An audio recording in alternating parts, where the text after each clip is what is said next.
South African Home Affairs is busy with new immigration laws, and also the colored community in Western Cape is also busy with a new law against black South Africans that were not born before 1994.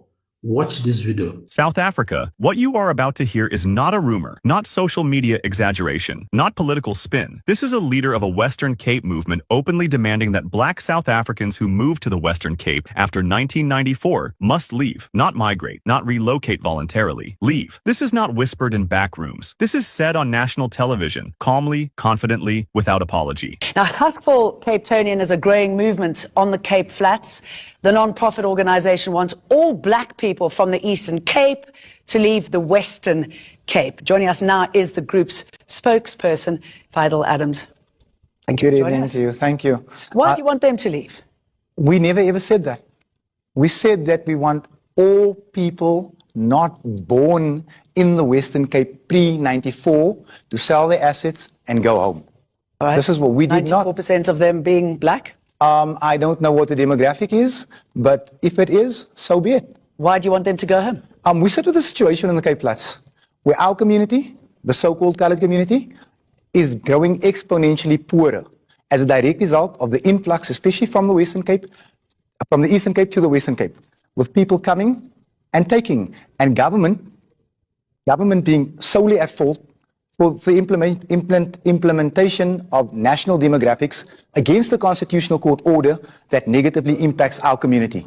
We've got good young kids sitting with worthless matric diplomas, not getting work because the state doesn't want them. The economy doesn't want them. Well, why do you think the state or the economy, and that's who you accuse of hiring those from the Eastern Cape, why do you think they'd rather hire them than somebody from the Western Cape? Well, there's an agenda to keep us poor, to keep us down. And why would they want to do that? Well, the ANC sees the Western Cape as a honeypot.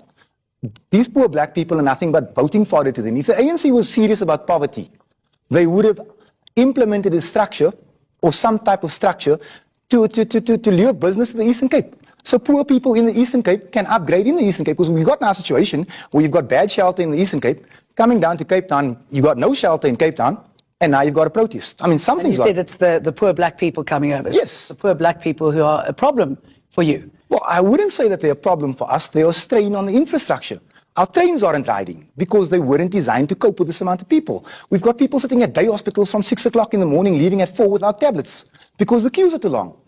This is a problem. It impacts negatively upon, not just upon us, on everybody. Helen Zille said exactly the same thing. She said the refugees, the migrants from the Eastern Cape must stay away. So are you using her role book for your platform? I really agree with Helen Zille.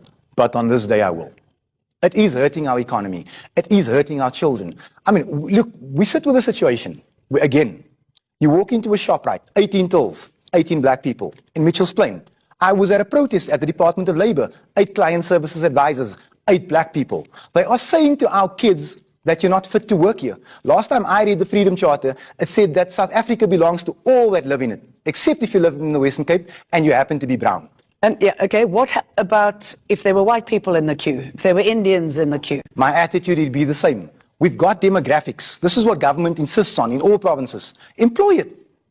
Employ your own rule book. They're throwing it out the window because it applies to us. What about secession? I believe that's something that we're gunning for. Pretty excited. We want an independent Western Cape. But is it going to work for you?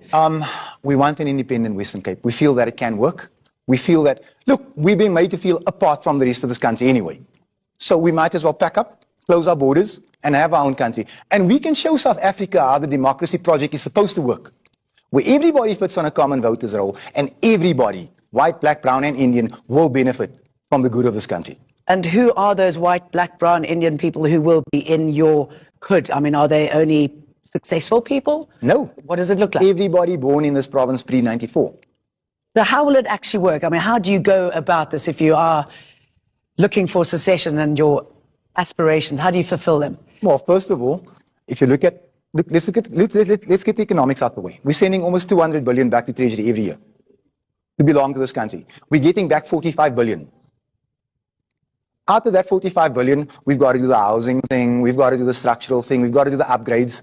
If we have 200 billion, we can instantly uplift the standard of living of everyone in this province. There won't be a hungry person again. We've got the sea, we can do our fishing, we've got the arable land, we can farm, we've got the tourism industry. We'll turn Cape Town into the Monaco of Africa. And South Africa can watch how we do it.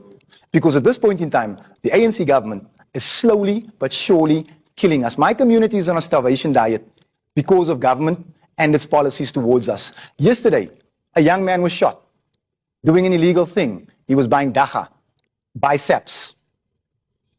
I looked at this tactical response team. I was there minutes after he was shot. 8 black guys.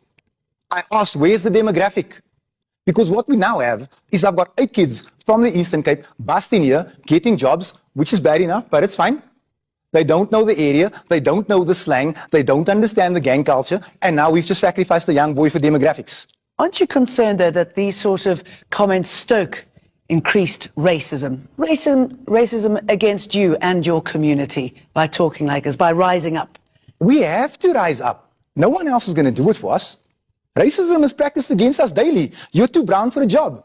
You're too brown for a house. We've got 60-year-old grandmothers sitting on the waiting list since 1980, not finding houses. 25-year-old black boys from the Eastern Cape getting houses. Racism is practiced against us every day. Nothing has changed. We've swapped an oppressor. We've liberated this Western Cape. We have us, the so-called colours. We liberated this Western Cape. We swapped a white oppressor for a black one. And I'm not afraid to say it. And drop your comment on the comment section.